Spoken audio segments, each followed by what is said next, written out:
20 Camino Questions. Today we have John Brierley with us. And John, are you ready to take the challenge of 20 Camino Questions? Oh, let's go for it. All right. Do you take your own guidebooks when you walk?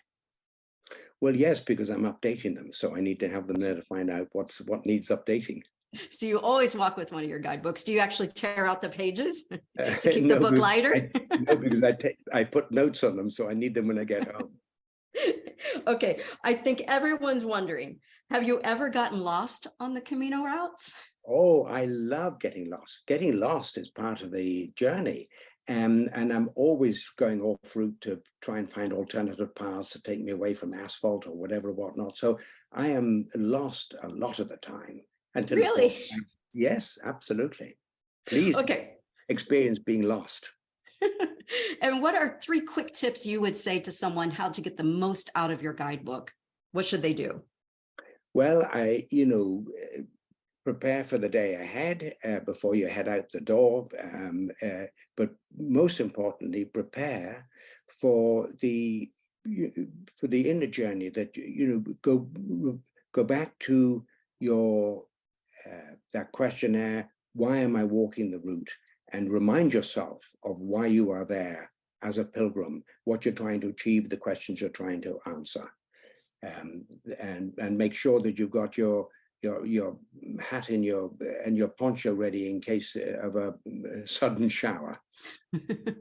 Okay, so I never walk without one of your guidebooks in my backpack. What's something you never walk without? Gosh, wow. I never walk without a poncho. Very important. And how often are you recognized on the Camino? Well, unfortunately now, in a way, too often. I don't want to give the impression that I don't love to, meet with my fellow pilgrims and talk and be part of their journey and they be part of mine. But when I'm updating, I sort of need quiet and focus. So the short answer is too often. We all recognize that you're making the guidebook. We're glad that you're doing that for us. Okay, what was the last route you most recently walked? The Camino Portuguese. Okay, and what was your favorite thing about that walk? Well, I walked the coastal route. I didn't walk what's called the Senda Litoral, which is right along the beach. Yeah. And I discovered, I should have discovered it, but with COVID, I haven't walked it for a couple of years. Until this year, that they've got a lot of new passerellas over river estuary. So actually the Senda Litoral is now very easy, very beautiful to walk. And a lot of people haven't yet discovered it. So it was, really very beautiful and quite quiet. All right, is this a fair question? I don't know. What would you say is your favorite route overall? Do you have one? Each one brings its own experience. I suppose recently I've really enjoyed bringing a guidebook to the Camino Invierno because it's stunningly beautiful and it takes off some of the pressure on the Saria section and, takes off some of the environmental pressures too, with hundreds of thousands of people walking that particular path.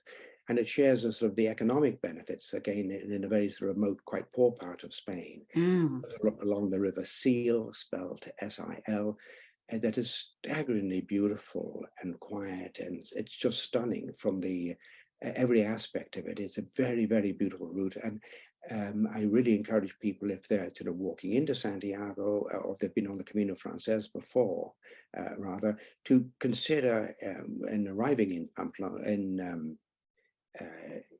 Ponferrada, to head off along. It'll take an extra days, but if you have that time or make the time to walk into Santiago through, it joins up with the Orense route, so you could walk into an entirely different route into the city. Great tip. Okay, are you more of a coffee or tea guy when you're walking on the Camino? Oh, I'm a coffee guy. Yeah, I'm a cafe con leche. Oh, yeah. All right. And what's your favorite food to eat while you're walking a Camino? Well, I love fish. I love mariscos. And of course, when you get into Galicia, it is some of the best seafood in the world. So I'm a pescatarian, I think is the official name for myself. I love fish. And then if you're going to order something to drink, would you get a Rioja, a cerveza? Or Well, do you if stick I'm to the cafe? accompanying my Mariscos, I would get an Albarino. Oh, good choice.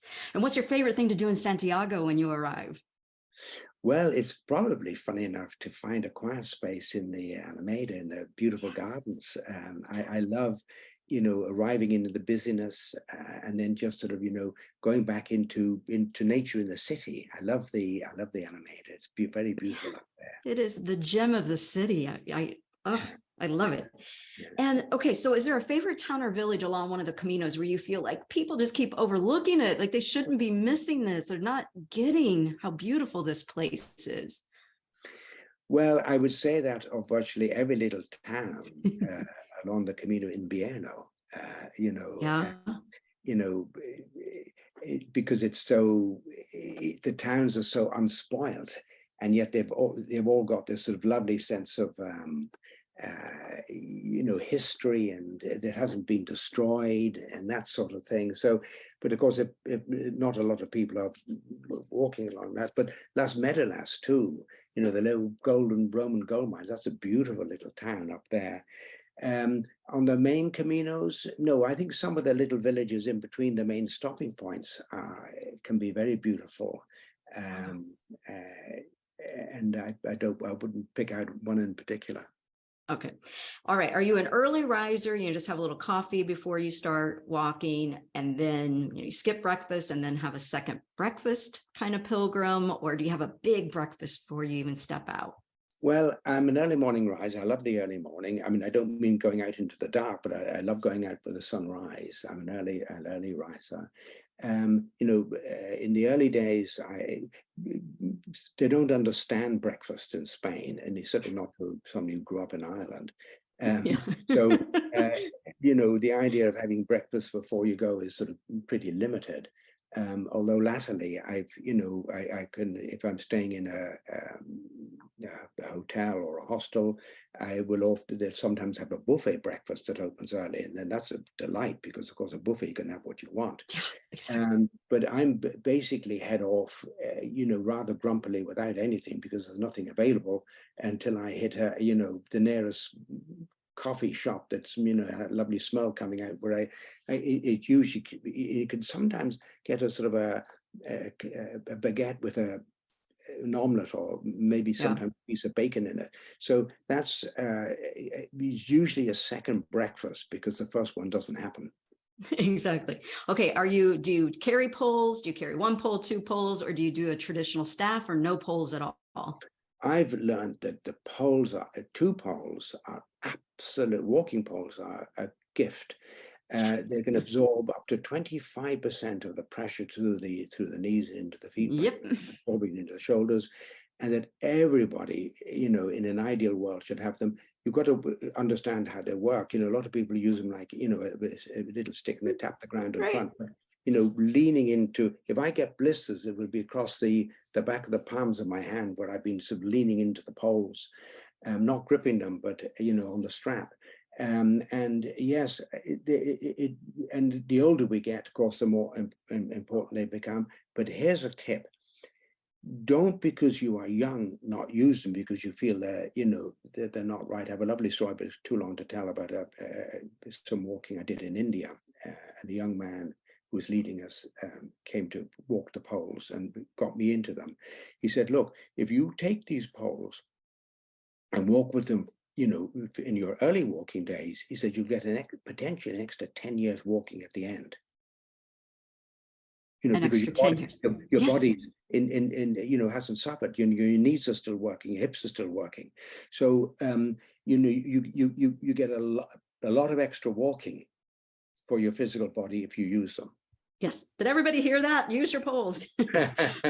Okay. So we're all buying your books, but I'm just wondering, is there a Camino book or a movie or something that has inspired you in the last couple of years that's been related to the Camino?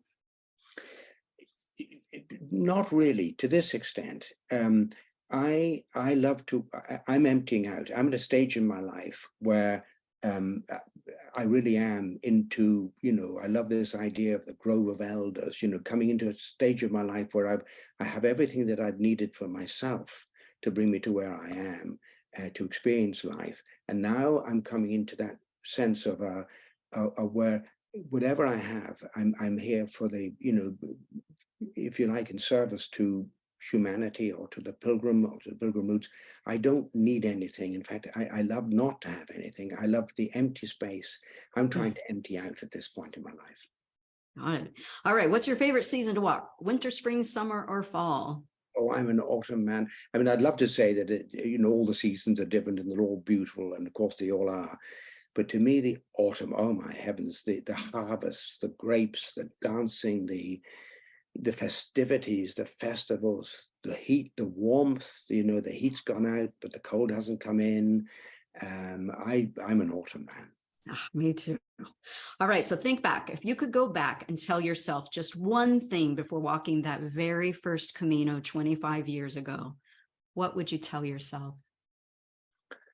I would remind myself of the real purpose I was walking the Camino, which is essentially to find myself, and that self is with a capital S, rather than familiarizing myself with the rather familiar, ugly little egoic self that's always getting in the way.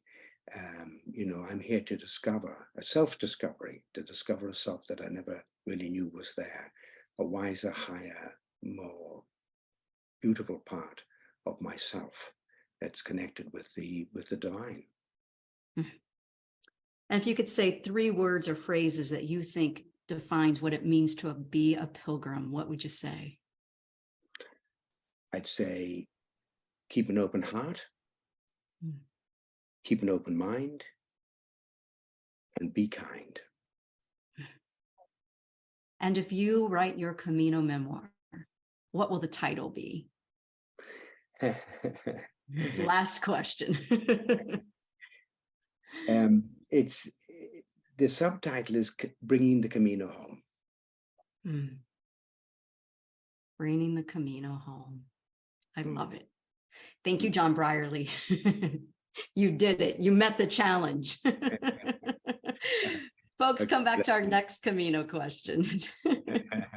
Okay, Leigh, nice to talk with you.